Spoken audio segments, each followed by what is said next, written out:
ఉన్నాయి.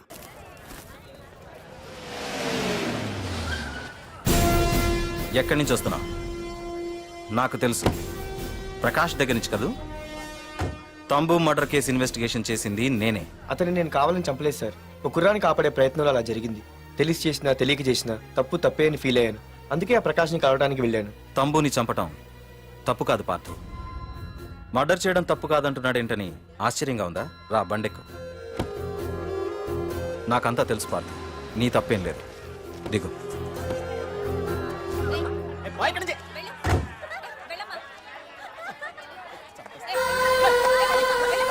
ఆమె ఎవరో తెలుసా? నాకంటే ముందు నా పోస్టులో ఉన్న పోలీస్ ఆఫీసర్ భార్య. తన కళ్ళ ముందే తన భర్తని ఆ తంబుగాడు అతి దారుణంగా నరికి చంపేశాడు. అది చూసి ఆవిడ పిచ్చిదైపోయింది.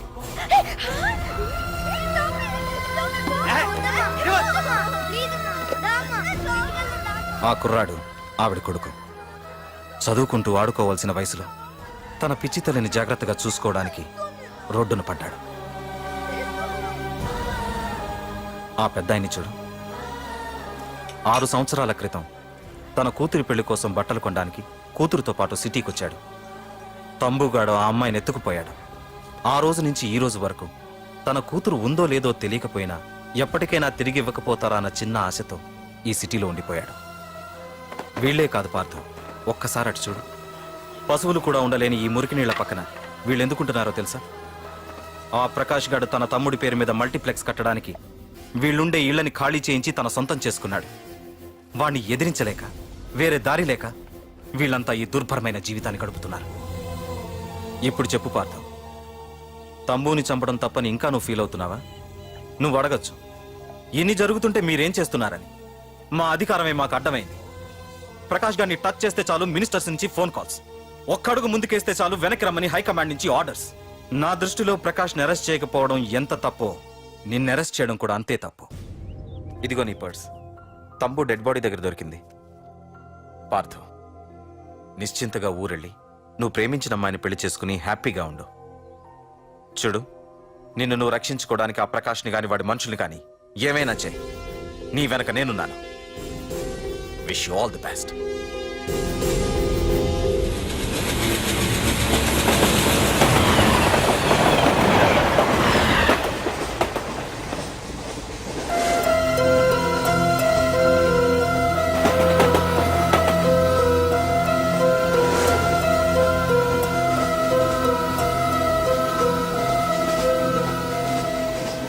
సార్ ఆకలి వస్తుంది sir, please sir.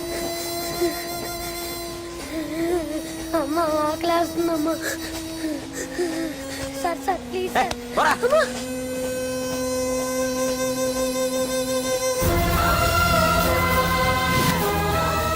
APJ Abdul Kalam.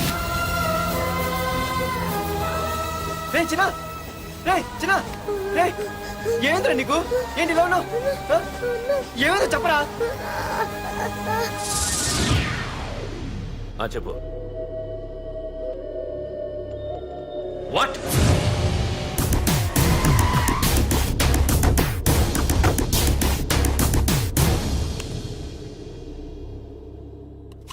అన్నా, తమ్ముడిని చంపింది వరదరాజులు కాదన్నా, ఓ కాలేజీ కుర్రాడు. ఎవడ్రా? ఎక్కడుంటాడు వాడు? చెప్పు. పేషెంట్ ని డిస్టర్బ్ చేయకండి. అతను ఇప్పుడే కోమా నుంచి కోలుకున్నాడు. చనిపోయే ప్రమాదం ఉంది. రే, నా తమ్ముడు ఆల్రెడీ చచ్చిపోయాడు రా. వెళ్ళు. చెప్పు.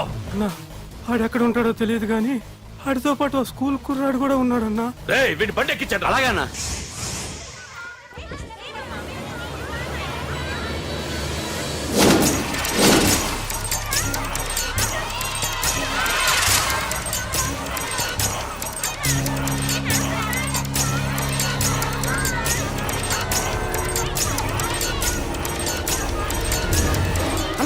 ఆ కుర్రాడే అన్నా.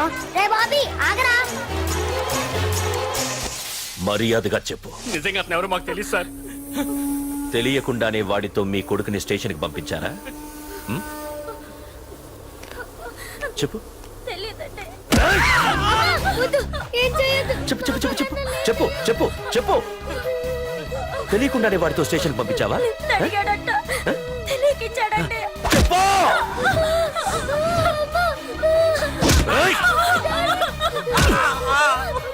చెప్పవే, చెప్పు చెప్పు. ఏమి చేయకండి సార్. ఇప్పుడు చెప్తా, చెప్పు మమ్మల్ని వదిలేయండి సార్. ప్లీజ్ చెప్పు. సార్. చెప్పు. ఇక మాకు తెలియదు తెలీదా? సార్. చెప్పు చెప్పు. ఏయ్, చెప్పు. రేయ్, ఏయ్! ఏయ్, చెప్పు. ఇప్పటికైనా చెప్పవే, ఓడు నా చేతిలో చావాలి. చెప్పు.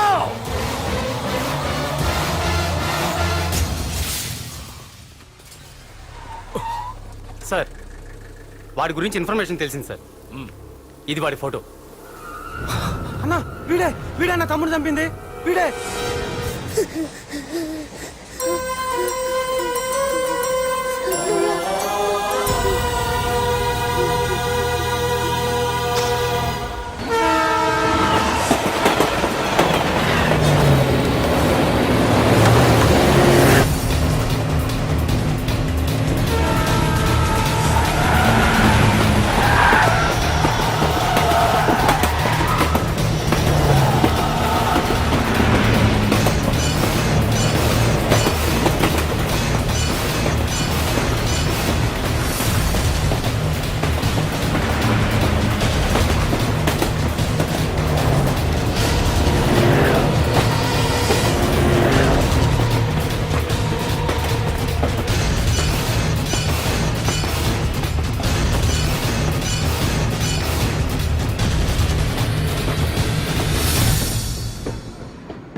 అయ్యో మన భోగిలు విడిపోయాయి.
ఎరా నిన్ను తలుచుకుంటే చావును తలుచుకున్నట్ట.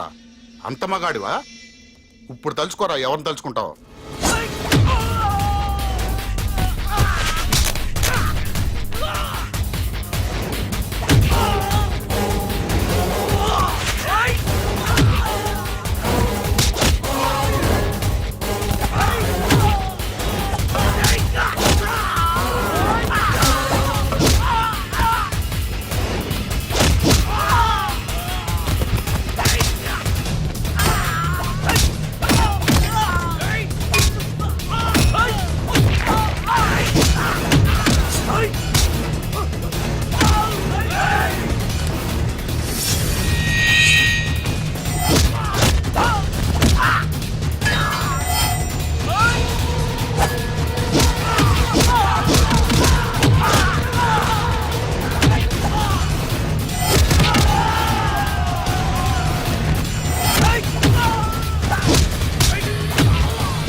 గురించైనా ఒకసారి ఆలోచించు ప్రకాష్. ఇప్పుడు నా ఆలోచన, ఆవేశం అంతా పార్థుగాడి చావు గురించే. ఆల్రెడీ నా మనుషులు వెళ్ళారు. 5 నిమిషాల్లో వాడిని కాదు, వాడి శవాన్ని తీసుకొస్తాను.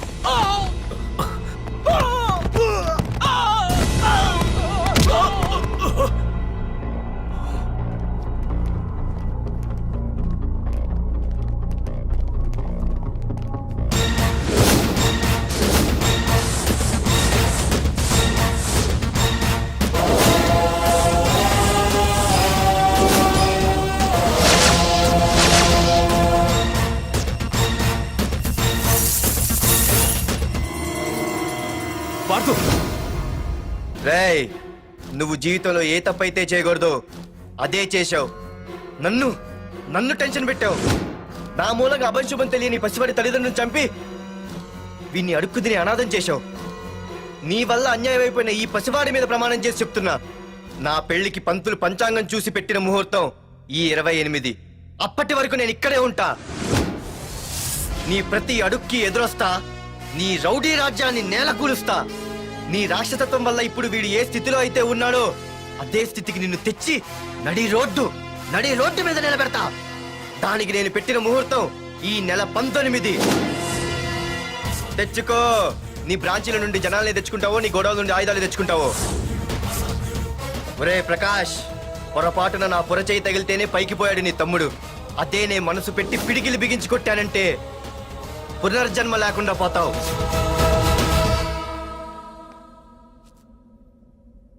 మళ్ళీ చెబుతున్నా, నేను ఒంటరి. నీ మనుషులు 100లైనా 1000లైనా ఏరి పారేస్తా.